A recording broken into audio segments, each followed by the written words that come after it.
ముసలావిడలాగా వచ్చి కూర్చుంటుంది. అమ్మా, ఎవరైనా ఉన్నారా అని చెప్పి అడుగుతుంది లక్ష్మీదేవి. ఆ ఇంటి ఇల్లాలు లోపల నుంచి ఎవరమ్మా, ఎవరు కావాలి మీకు అని అడుగుతుంది. కానీ బయటికి మాత్రం రాదు.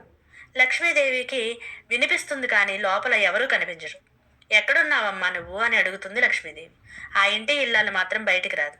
అప్పుడు లక్ష్మీదేవి కోపం వచ్చి, ఇంటికి వచ్చిన వారిని ఇలాగేనా మర్యాద చేసేది?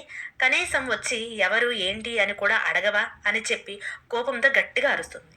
అప్పుడు ఆ ఇంటి ఇల్లాలు ఇలా చెప్తుంది. అమ్మా, మేము కడు దరిద్రంతో ఉన్నాము. నా భర్త పనిలోకి వెళ్ళాడు.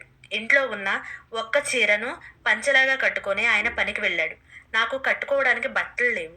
అందుకే నేను బయటికి రావడం లేదమ్మా. ఆయన వచ్చిన తర్వాత మాత్రమే నేను బయటికి రాగలను. అందుకే ఆయన ఉన్నప్పుడే నేను ఇంటి పని అంతా పూర్తి చేసుకొని నా చీరను ఆయనకి ఇచ్చాను. అది ఆయన పంచలాగా కట్టుకొని ఆయన పని పూర్తి చేసుకోవడానికి వెళ్ళాడు. ఆయన ఇంటికి వచ్చి